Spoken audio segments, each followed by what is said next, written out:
오늘 일본 국회에서 아베 신조 총리의 시정연설이 있었습니다. 초계기 위협 비행과 레이더 논란 등과 관련해서 어떤 입장을 드러낼지 주목이 됐는데 한일 관계에 대한 언급을 아예 통째로 빼버렸습니다. 북한과 국교 정상화를 강조하는 부분에서 간단히 언급한 것이 전부였습니다. 윤서령 도쿄 특파원이 직접 보도해드리고 바로 연결하겠습니다. 한 해의 정책 방향을 설명하는 아베 총리의 국회 시정방침 연설입니다. 50분 정도 이어진 연설에서 한국이라는 단어는 단 한 번 나왔습니다. 북한 문제를 언급하면서 국제사회 연계를 강조한 대목에서입니다. 北朝鮮との不幸な過去を清算し、国交正常化を目指します。そのために米国や韓国をはじめ国際社会と緊密に 반면 외교 분야 연설 가장 첫머리에 중국을 언급하며 중일 정상회담의 성과 등을 강조했습니다. 러일 관계에 있어서도 영토 문제에 종지부를 찍겠다며 강력한 의지를 드러냈습니다. 개헌에 대해선 시기나 방법에 대해 언급하지 않고 정치권의 협조를 구하는 원론적 접근에 그쳤습니다. 시정 연설 뒤 이어진 외교 분야 연설에선 고노타로 외무상이 독도가 일본 고유의 영토라면서 독도 망언을 6년째 이어갔습니다. 예. 조금 전에 윤서령 특파원이 리포트한 걸 보면 아베 연설 뒤로 야유 소리 같은 것이 들리던데 왜 그런 건가요? 네, 야당 의원들이 야유를 한 건데요. 후생 노동성의 통계 부정, 또 소비세 인상 등 이 국내 문제만으로도 50분 연설을 하는 내내 야유가 끊이지 않았었습니다. 이 아베 총리가 잠시 연설을 중단하고 야당 의원석을 바라보는 장면도 있었습니다. 예. 이번에 아베 총리가 한국을 사실상 언급하지 않은 것은 이게 처음입니까? 네, 아베 총리는 2012년 재집권에 성공한 이후 이 시정연설에서 매년 한국 관계를 언급해 왔습니다. 이 한일 관계 파고에 따라서 표현이 다소 달라진 적은 있습니다. 지난해에는 위안부 합의 재검토 문제로 인해서 전략적 이익을 공유하는 가장 중요한 이웃이라는 표현이 빠진 적은 있었는데요. 이번처럼 한일 관계를 아예 언급하지 않은 것은 이번이 처음입니다. 예, 여러 가지 계산을 했겠죠. 그렇습니다. 우선 이 한국을 우호나 협력 같은 긍정적인 단어로 표현하기에 현 상황이 맞지 않다고 판단한 것으로 보여집니다. 또 반대로 이야기했을 경우에도 논란은 예상이 됩니다. 때문에 아예 언급을 하지 말자고 전략적 무시 또는 전략적 회피라는 판단을 한 것으로 보여집니다. 예. 자, 그렇다면 이렇게 갑자기 치고 빠진 이유라고 할까? 표현이 어떨지 모르겠습니다만 그거 어떻게 봐야 되겠습니까? 네, 오늘 발표된 언론사 여론조사 결과를 보겠습니다. 자위대의 초계기 레이더 문제를 보다 강경하게 대응해야 한다는 답변이 62%가 나왔습니다. 이 자민당 지지층에서는 이 수치가 더 높게 나왔는데요. 또 이런 영향으로 아베 내각의 지지율이 53%로 지난달에 비해서 6%포인트 높게 나왔습니다. 예. 즉 지지율 올리기에 어느 정도 성공을 했다고 보고 아베 내각이 이 같은 한국 언급을 중단한 것으로 볼 수도 있습니다. 하지만 이 한국 때리기를 완전히 중단했다고 보기에는 아직 어려운 것으로 보여집니다. 예, 좀 더 두고 봐야 되겠죠. 예, 잘 알겠습니다. 여기까지 듣죠. 도쿄의 윤서령 특파원이었습니다. 예, 아베 일본 총리가 요즘 공식 자리에 안경을 쓰고 나온다고 합니다. 안경이 대수냐 할 수도 있는데 여기에 정치적 함의가 있다는 분석이죠. 그 모습이 30여 년 전 아버지 아베 신타로의 모습과 꼭 닮았는데 여기에 어떤 의도가 있다는 얘기입니다. 정부의 통계 조작에 대한 비난이 거세지자 이른바 착한 아저씨 이미지를 노렸다는 분석이 나왔습니다. 윤서령 특파원입니다. 아베 총리가 공식 석상에서 안경을 쓰기 시작한 건 지난주 스위스 다보스 포럼에서입니다. 검은 뿔테 안경을 쓰고 발언하는 모습이 아버지 아베 신타로와 뚝 닮았습니다. 아버지 아베는 관방장관과 외무상을 지낸 저명한 정치인이었습니다. 30여 년 전 소련과의 관계 개선에 힘을 쏟았습니다. 러시아와 영토 문제를 해결해 최대 외교 성과로 만들려는 아베 총리의 모습과 겹쳐지는 게 당연합니다. 통계 부정 문제로 코너에 몰리자 소위 착한 아저씨처럼 보이려는 이미지 전략이라는 해석도 나옵니다. 국회에선 통계 부정의 책임을 묻는 질타가 이어졌습니다. 지난해 11월까지의 실질 임금 인상률을 제대로 계산했더니 10배나 떨어진 것으로 드러났습니다. 実質賃金の伸び率は結局マイナスだったのではないですか。連合の調査においては5年連続で今世紀に入って最高水準の賃上げが継続しており 임금 상승 통계를 만드는데 유리한 기업만 추려 짜깁기로 아베노믹스의 실적을 부풀렸다는 비난이 커지고 있습니다. 도쿄에서 JTBC 윤서령입니다. 어제 일본의 새 연호가 발표되는 과정은 아베 총리가 주도한 정치 쇼나 다름없던 정황이 고스란히 드러났습니다. 연호는 새 일왕과 관련된 것인데 연호에 아베의 색깔이 잔뜩 묻어난 건 물론 TV에 나와서 연호의 의미를 설명한 것도 아베였습니다. 윤서령 특파원입니다. 이걸로 갑시다. 전날 국무회의에선 아베 총리의 이 한마디로 새 연호가 레이와로 정리됐다고 니케이 신문이 보도했습니다. 일본 고전에서 연호를 인용하는 게 좋겠다는 총리의 의중이 고스란히 반영됐다는 겁니다. 화 역시 아베가 좋아하는 글자라고 했습니다. 평소엔 푸른 계열인 기자회견장 커튼도 아베 총리가 오르자 축하 분위기에 강렬한 붉은색으로 바뀌었습니다. 일본 정부는 연호 발표 과정은 지난 1989년 전례를 따랐다는 입장이지만 일왕이 아니라 아베 총리를 위한 정치 이벤트였다는 지적까지도 나왔습니다. 당시엔 관방장관이 대독했던 담화문을 아베는 18분 동안 직접 읽고 질문까지 받았습니다. 유구한 역사, 국가의 특색 등 자신이 쓴 책에 사용된 키워드도 그대로 등장했습니다. 一幅の絵のような情景が目に浮かんでくるというですね、今までにない新鮮さを感じました。 학계에선 당장 오는 7일 지방선거를 앞두고 정치쇼에 이용됐다는 지적이 잇따랐습니다. 야당은 총리의 생각을 말할수록 연호가 가벼워진다고 비판했습니다. 도쿄에서 JTBC 윤서령입니다. 예, 일본 내에서는 아베 총리가 나서 후쿠시마산 식품이 안전하다고 홍보를 하고 있습니다. 국내 정치 상황도 좋지 않고 한국과의 외교존도 패한 입장이라 뭔가 돌파구를 찾아야 하는데 하지만 일본 내 여론은 그 뜻대로 흘러가지는 않는 분위기입니다. 이어서 최재원 기자입니다. 일주일 전 아베 총리는 양복 차림으로 후쿠시마 원전을 찾았습니다. 5년 전엔 방호복을 껴입었지만 이젠 그럴 필요가 없다는 겁니다. 후쿠시마산 쌀로 만든 주먹밥까지 먹었습니다. 그러나 일본 내부에서도 쓴소리가 나옵니다. 아베 총리가 아랍 대사들과 만난 자리에서 매일 후쿠시마 쌀을 먹고 물도 마신다고 말했다는 보도입니다. 일본인도 안 먹는데 해외에서 팔리겠느냐, 정말 매일 먹느냐, 말뿐인 거 아니냐는 일본 누리꾼들의 댓글이 눈에 띕니다. 아베 총리의 홍보 전에도 아사히 신문 등 일본 언론들은 남아있는 오염수 처리 문제에 대해 우려를 쏟아내는 상황입니다.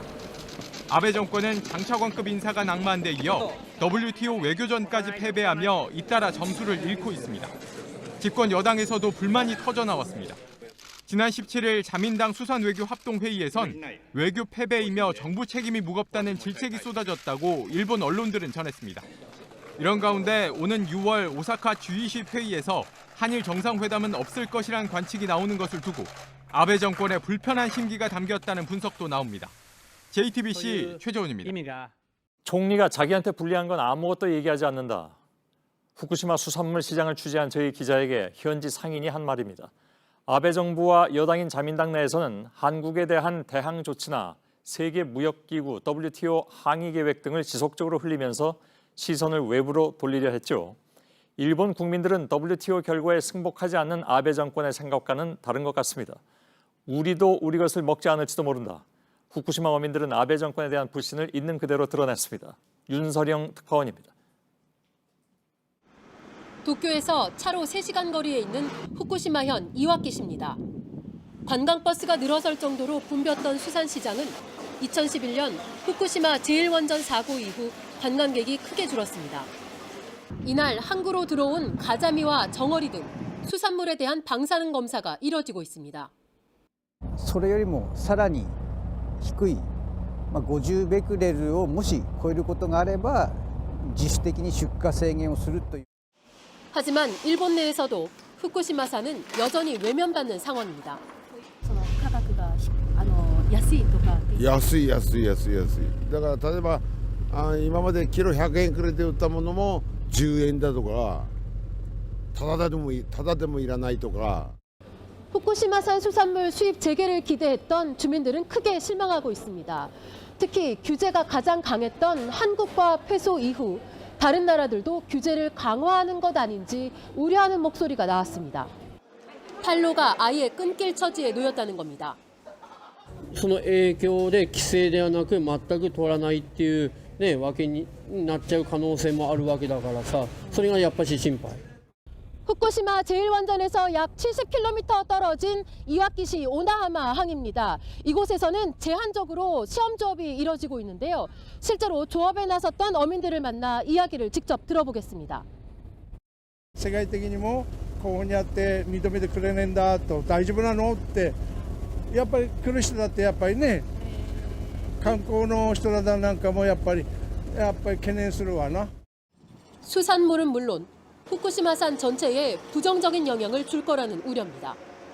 飲み水も飲料水も自分らほらねボトルでやって飲んでるのにああいう風になっちゃうと私らはほら柵なんか買って食えないよっていうような。 아베 정권에 대한 불만도 높아지고 있습니다. いやダメだ。これだから。嘘つきだから。嘘つきだから。自分の都合悪いことはもう何も喋れないもん。 후쿠시마 원전에서 오염수 방출을 검토하는 것에도 비난 여론이 큽니다. とんでもない話だよ。極端な時代我々のためになっちゃうかもしれないよ。希釈して何でもないさってさ、だから国の入れ方があそこの水を飲んでみたらいいべっちゅうんだよ。 후쿠시마 이와키시에서 JTBC 윤서령입니다. 네, 바로 팩트체크합니다. 먼저 아베 총리의 발언부터 듣겠습니다. 福島のお米を毎日食べておりますし、水も飲んでおりますが、おかげさまで自民党の総裁に参戦を果たすことができたわけでございますので、安全性は折り紙付きであります。 네, 후쿠시마산 농수산물이 안전한가? 팩트체크팀이 구체적인 자료를 토대로 확인했습니다. 결론은 그렇게 단정하기 어렵다는 겁니다. 오대영 기자 나왔습니다. 국내외 자료를 살펴봤죠? 네, 먼저 지난해 일본의 후생 노동성이 발표한 자료를 보겠습니다. 네. 총 17만 2천 건에 가까운 농축수산물을 검사한 결과입니다. 야생육 44.6%, 농산물 18.1%, 수산물 7.0%에서 세슘이 검출됐습니다. 네, 세슘이라고 하면 대표적인 방사성 물질이잖아요.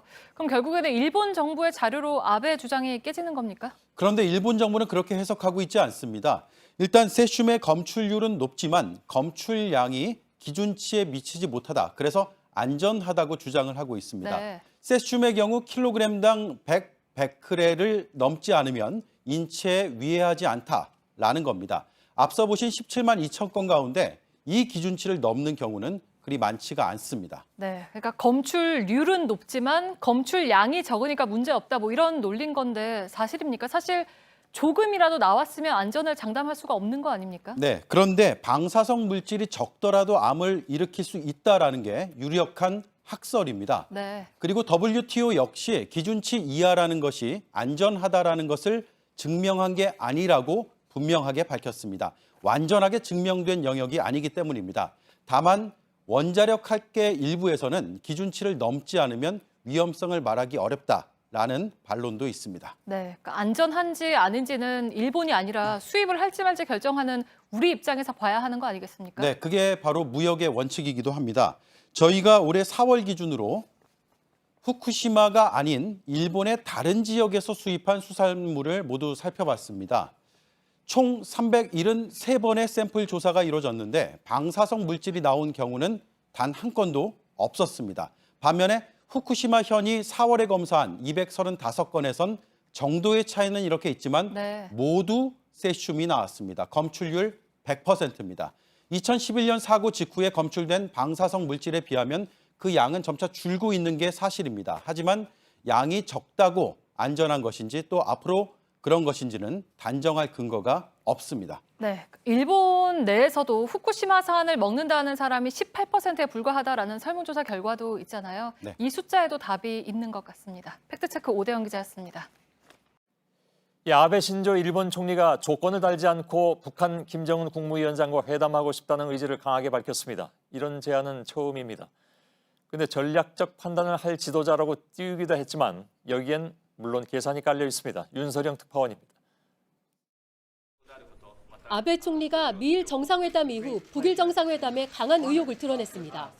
산케이 신문 인터뷰에서 조건을 달지 않고 김정은 위원장과 솔직하고 허심탄회하게 얘기하고 싶다고 말했습니다. 그동안 북일 회담 의사를 여러 번 밝혔지만 조건 없이 만나자는 노골적인 제안은 처음입니다.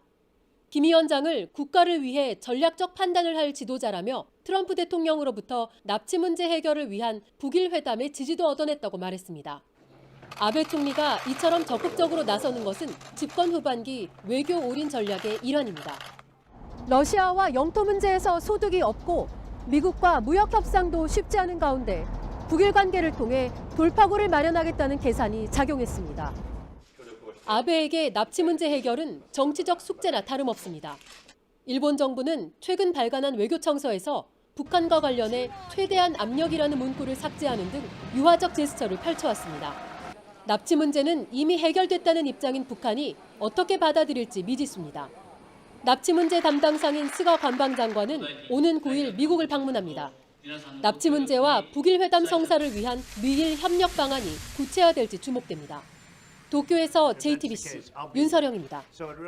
다음 소식입니다. 트럼프 미 대통령이 오늘 경항공모함으로 분류되는 일본 호위함에 탑승했습니다. 평화헌법에 위배된다는 지적을 받는 핵심 군함에 올라서 일본에 힘을 실어주는 행보이기 때문에 논란이 일 수가 있습니다. 그런가 하면 3박 4일 국빈 방문 기간 동안에 지나치게 접대했다는 일본 내 비판 여론이 높습니다. 아베는 트럼프의 관광 가이드냐는 비아냥도 나왔습니다. 백종원 기자입니다. 트럼프 대통령 부부가 헬리콥터에서 내립니다. 아베 총리 부부와 만나 가가함에 탑니다. 국빈 방문 마지막 날 가나가현 해상자위대 해군기지를 찾은 겁니다. We celebrate the U.S.-Japan alliance and the friendship between our freedom-loving peoples. 자위대는 가가함의 갑판을 개조해 수직 이착륙 스텔스기 F-35B를 탑재할 예정입니다. 27,000톤급의 가가함을 사실상 항공모함으로 만드는 것입니다. 앞서 아베 총리는 미국의 F-35 105대를 사겠다고 밝혔습니다. 이에 화답하는 듯 트럼프 대통령이 가가함에 직접 탄 것입니다. 아베 총리의 군사력 확대에 힘을 실어준 행보입니다. 아베 총리의 트럼프 접대는 일본에서 논란거리입니다. 골프 회동과 스모 관람, 전통 식당의 만찬까지 지나치다는 것입니다. 공을 들였는데도 트럼프 대통령이 미국의 대일 무역 적자를 계속 언급한 점도 아베 총리에 부담을 주고 있습니다. 입헌민주당의 스지모토 기요미 국회 대책위원장은 일본 총리가 여행 가이드냐고 비판했습니다. 마이니치 신문은 정상회담에서 공동성명이 나오지 않은 것과 관련해 아베 총리의 접대만 눈에 띈다고 보도했습니다. JTBC 백종훈입니다. 예, 전제 조건 없이 만나서 허심탄회하게 얘기하자. 최근에 아베 총리가 북일 정상회담을 열자면서 김정은 위원장을 향해서 했던 말입니다. 이에 대한 북한의 첫 반응이 나왔는데 사실상 거부 의사를 밝혔습니다. 사용한 표현이 상당히 거칠게 들립니다. 윤서령 특파원입니다.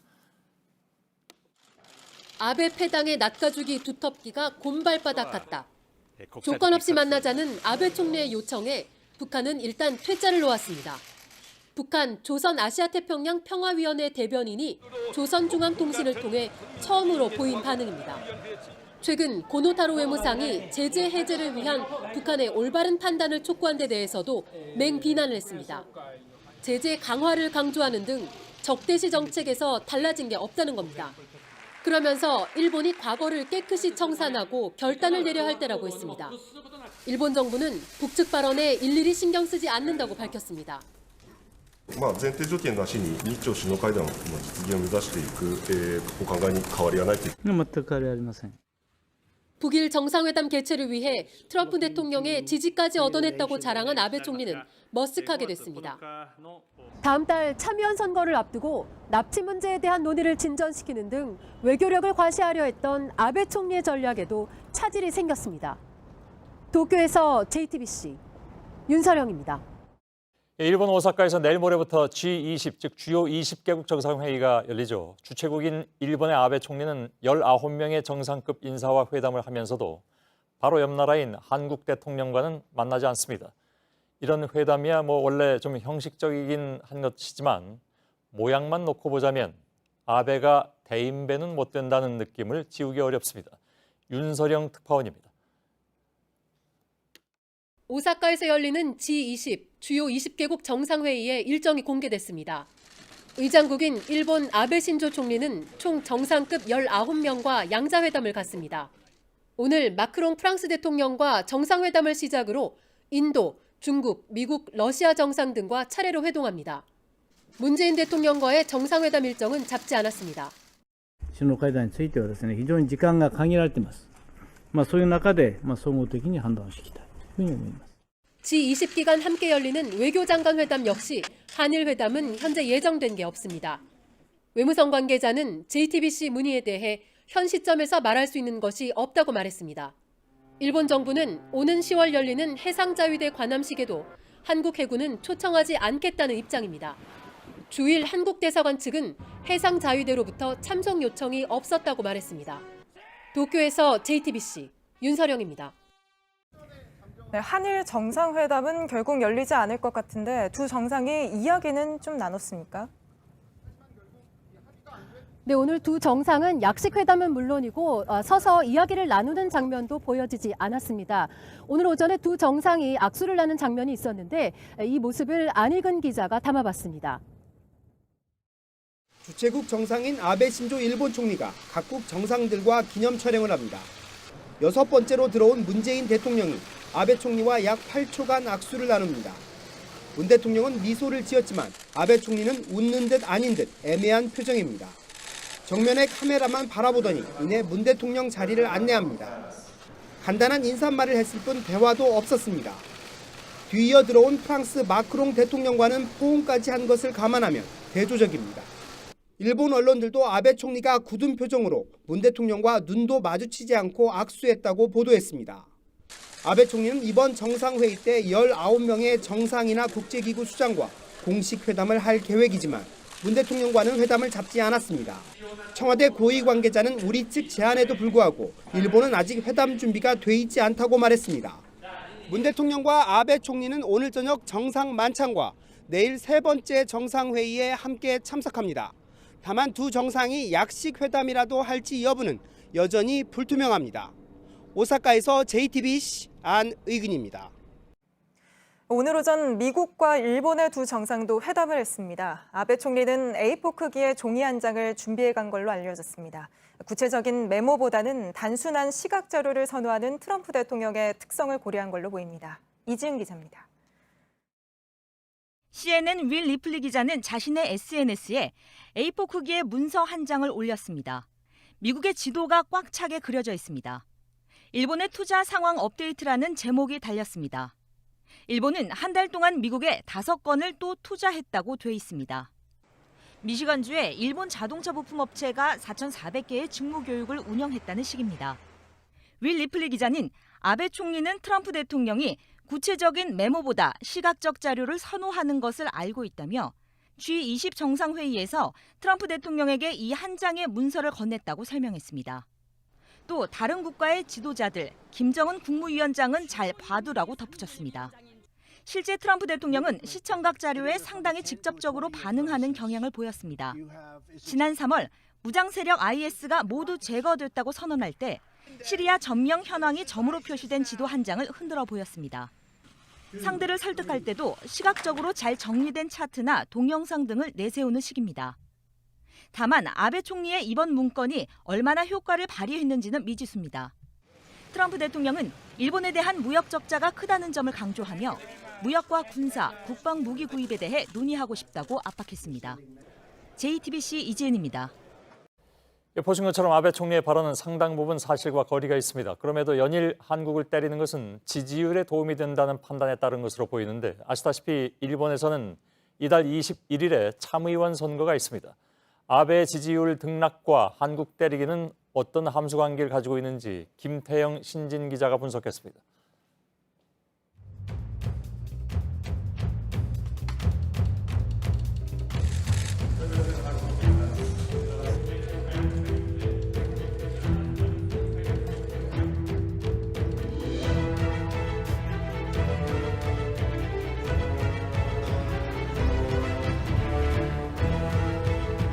韓国に関連する輸出管理をめぐり不適切な事案が発生したこともあり、より厳格な制度の運用を行うこととしたものである。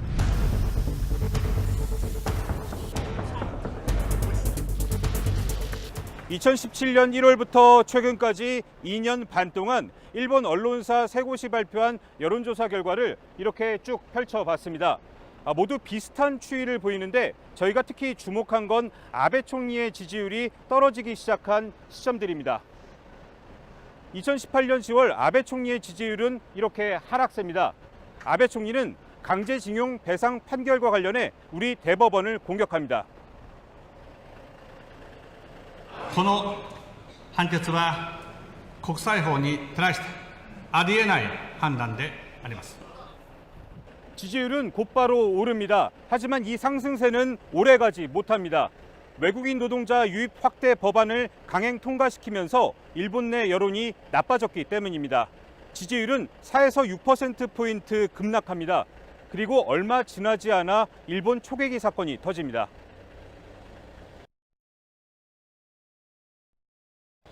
일본 방위성은 자체적으로 편집한 영상도 이렇게 공개를 합니다. 이때부터 아베 총리의 지지율은 다시 오르기 시작합니다. 국내 정치 이슈를 덮어버리기 위해 엉뚱하게 한국을 끌어들인 경우도 있습니다. 誠実に私たちの義務を実行していく。その意味において10億円の拠出をすでに行っています。次はですね、韓国がしっかりと誠意を示していただかなければならないと。 러시아와의 외교 성과가 좋지 않아 여론이 악화되자 이 소녀상 이슈에 초강수로 대응하기 시작한 겁니다. 이때도 지지율은 또 한 번 크게 오릅니다. 하지만 사학 스캔들로 아베 총리의 지지율은 다시 추락하는데 그러자 아베 내각은 다시 독도 문제를 꺼내들었습니다. 한반도 위기설도 이때 등장했습니다. 避難民の保護に続いて上陸手続き収容施設の設置及び運営我が国が庇護すべきものに当たるか否かのスクリーニングといった一連の対応をですね想定しています。 지지율 하락세는 완만해졌고 소폭 오르기도 합니다. 최근 문재인 대통령은 경고했습니다. 과거사를 국내 정치에 이용하지 말라는 겁니다. 하지만 아베 총리의 정치 꼼수로만 보기엔 일본 내 반한 감정이 극에 달했다는 평가입니다. 아베 총리의 한국 때리기가 효과를 보지 못하도록 보다 적극적인 대응이 필요하다는 지적입니다. 조금 더 적극적인 그런 한국 정부의 추가 조치가 필요하다고 봅니다. 그리고 이제 물밑 대화를 통해 가지고 일본 정부도 접근할 수 있는, 우리 측도 해결할 수 있는 그런 해법을 찾아 나가는. JTBC 신진입니다.